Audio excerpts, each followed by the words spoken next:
नमस्कार दोस्तों, मेरा नाम सीमा है और मैं 17 साल की हूँ। मैं एक घर में बाई का काम करती थी। उस रात मैंने ऐसी चीज़ देखी जो बिन ब्याही लड़की को नहीं देखनी चाहिए थी। रात को जब मैं बाथरूम का दरवाज़ा खोली, मेरी नज़रों ने ऐसी चीज़ को देख लिया जो मैंने पहले कभी सपनों में भी नहीं देखा था। मैंने देखा कि मैं मालिक को देखकर चौंक गई और मैं वहीं पर मुर्दा लाश होकर खड़ी रही। तब एक तेज आवाज़ आने लगी, सीमा दरवाज़ा बंद करो, दरवाज़ा बंद करो। मैं क्या करती। बाली उम्र में एक लड़की के कुछ सपने होते हैं। वह सब सपने मेरी आंखों के सामने आ गए थे। फिर एक आवाज़ आई, सीमा। वैसे ही मैं होश में आई। मैं भागकर किचन में गई। यह बात 20 नवंबर 2022 की रात की है। उन दिनों हल्की हल्की सर्दियाँ शुरू हुई थी। जब शाम को काम करते करते मुझे देर हो गई तो मैं रात को घर आने लगी। तभी मालिक बोले, रुको, रात काफ़ी हो गई है, मैं तुम्हें छोड़ आता हूँ। तभी उषा मालकिन बोली, आज रात यहीं रुक जाओ, कल चली जाना, यहाँ भी तो तुम्हारा ही घर है। फिर मालिक बोले, यह भी सही है, तुम आज यहीं रुक जाओ। सुबह जब मैं गैस एजेंसी जाऊँगा मैं तुम्हें तुम्हारे घर छोड़ दूँगा। मैंने कहा, ठीक है, रुक जाती हूँ, क्योंकि मैं मालिक की गैस एजेंसी के पास ही रहती हूँ। उस रात घर में 4 लोग ही थे, उषा मालकिन, मालिक, मैं और मालिक के बेटे राज, जो मेरी ही उम्र का है। मालिक आज भी देखने में 20 साल के लड़के जैसे लगते हैं। मैं किचन में बैठी अकेली अपने आप पर गुस्सा हो रही थी या फिर खुश, पता ही नहीं। एक तरफ तो मुझे मालिक के घर रात को नहीं रुकना चाहिए था, दूसरी तरफ बाथरूम का वह सब बंजर बार बार मेरे नज़रों के सामने आ रहा था। सारी रात मैंने इसी कसबकस में गुजार दी। सुबह 6 बजे जब अलार्म बजा, मैं घबराई गई। अब मालिक से नज़रें कैसे मिलाऊंगी। किसी को भी कुछ बताए बिना मैं अपने घर भाग गई। घर पर भी मैंने अपनी बीमार माँ को कुछ नहीं बताया। सारा दिन दिमाग में बाथरूम वाली घटना घूमती रही। रात को सोते वक्त माँ बोली, बेटी कुछ परेशान सी लग रही हो। मैंने कहा, माँ सुबह से ज़्यादा काम कर लिया था, इसलिए थकावट सी लग रही है। फिर माँ बोली, कोई नहीं, सो जा, सब थकान दूर हो जाएगी। मैं मन ही मन बोली, कैसे सो जाऊं, दिमाग में तो बाथरूम वाला मंजर घूम रहा था। मैंने माँ से कहा, ठीक है, मैं सो जाती हूँ। 2 दिन बीत गए। इसी हाल में मैं काम पर भी नहीं गई, कहीं कुछ और ना घट जाए। इसी डर से तीसरे दिन मालकिन और उनका बेटा राज घर आ गए। मालिक बोली, क्या बात है सीमा, तुम आजकल काम पर नहीं आ रही हो, सब ठीक है ना। मैंने कहा, सब ठीक है मालकिन, आपने क्यों तकलीफ़ की, मालिक को बोल देती, वह आ जाते। तुम्हारे मालिक तो किसी काम से बाहर गए हैं। तुम्हारे मालिक बोले तुम चली जाना। सीमा जल्दी चलो, घर पर बहुत सारा काम पड़ा है। हम तीनों गाड़ी में बैठने लगे। तभी राज बोला, मम्मी आप दोनों चलिए, मैं आता हूँ। मालकिन बोली, ठीक है, पर जल्दी आना। मुझे लग रहा है राज अपनी गर्लफ्रेंड से मिलने जा रहा है। जवान लड़का है और कहाँ जा सकता है। हम दोनों घर पहुँचे और दरवाज़ा खोला तो मैं डर गई। मालिक अंदर ही बैठे थे। मैं शर्म के मारे गर्दन झुकाए मालकिन के पास खड़ी रही। मुझे समझ में आ गया मालिक वापस क्यों आए हैं, उनके दिमाग में कुछ तो चल रहा है। तभी मालकिन बोली, राहुल तुम तो रात को लेट आने वाले थे। मालिक बोले, आज हमारी मीटिंग कैंसिल हो गई, कुछ और काम नहीं था तो सोचा चलो घर ही चला जाए। सीमा पहले चाय पिला दो, बाकी काम बाद में करना, आज तो बड़ी ठंड है। मालकिन ने कहा, मैं अभी बनाती हूँ। मालकिन और मैं किचन में जाने लगी। तभी मालिक बोले, चलो मैं तुम्हारी मदद करता हूँ। मैं समझ गई मालिक मेरे नज़दीक आने की बहाने ढूंढ रहे हैं। मालकिन अभी भी देखने में ठीक ठाक है और उनका बेटा 17-18 साल का हो सकता है। मैं चाय बनाने लगी। मालिक मुझे घूर घूर कर देख रहे थे। मुझे डर लगने लगा क्योंकि मेरी अभी तक शादी नहीं हुई थी और मालिक मुझे इस तरह से देख रहे हैं कि अभी मुझे कच्चा खा जाएंगे। मैं चाय लेकर चलने लगी। तभी मालिक बोले, चाय मुझे दो, मैं लेकर जाता हूँ। मैंने कहा, नहीं मालिक आप रहने दीजिए। मालिक ने चाय की ट्रे ले ली। तब मैं ट्रे छोड़ दी। मालिक चाय लेकर चल गए।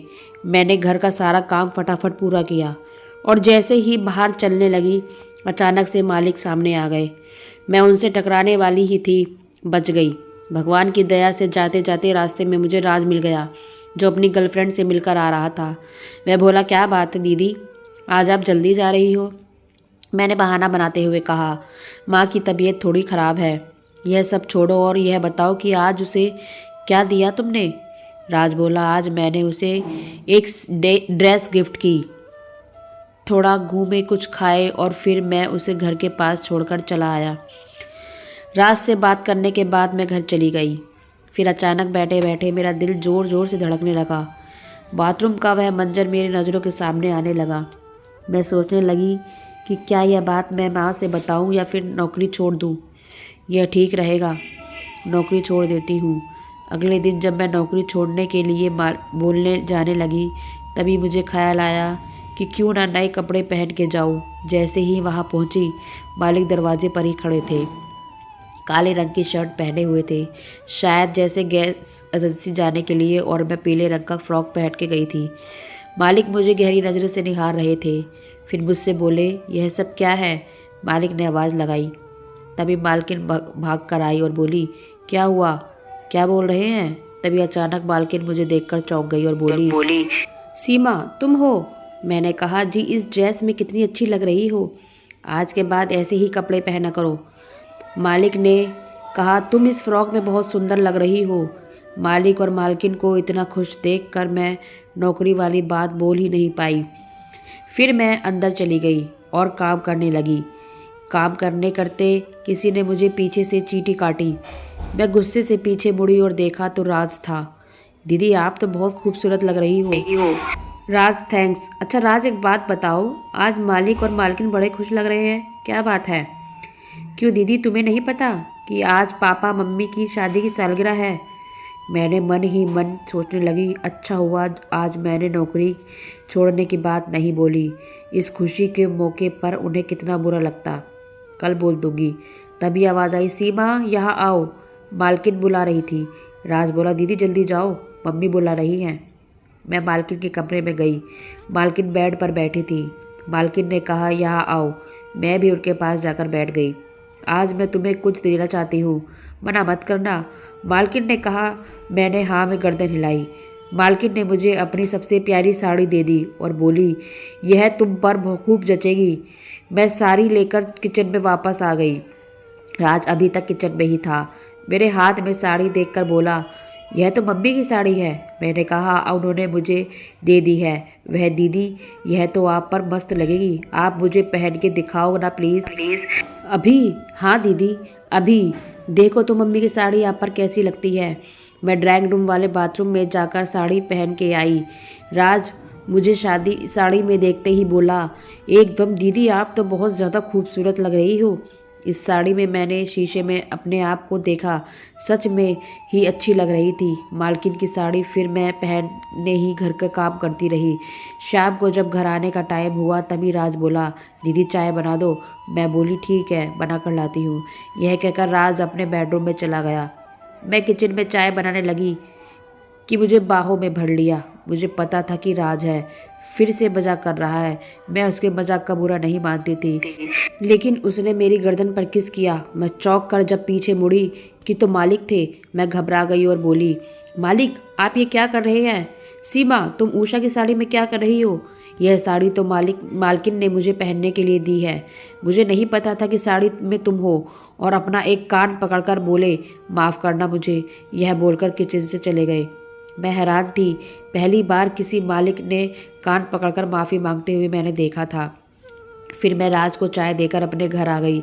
रात को जब मेरी माँ सोने लगी, मैं उनके पास ही लेट गई। मैं माँ से पूछने लगी, माँ अच्छे आदमी की क्या पहचान होती है? माँ बोली, बेटी जो आदमी औरत से अपनी गलती की माफ़ी मांगे वह आदमी एकदम खरा सोना है।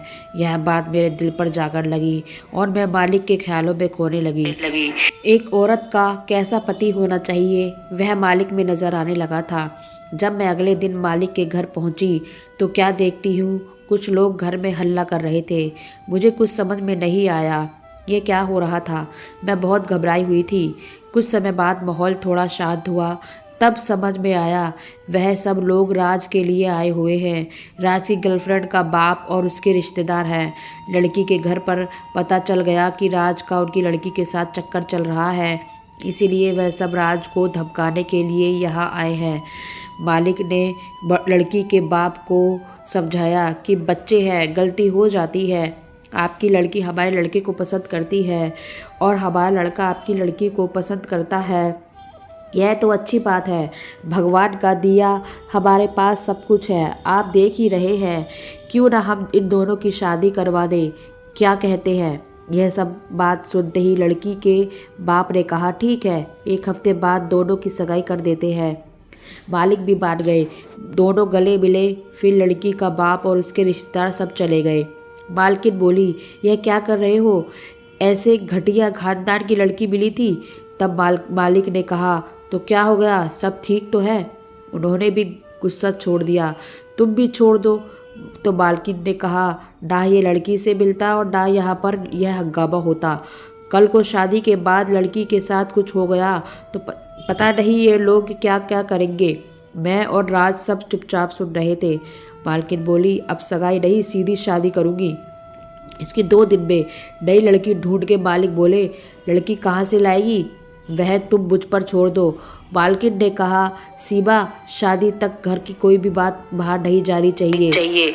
मैंने कहा, ठीक है मालकिन। मालकिन ने अपनी एक फ्रेंड को फ़ोन लगाया।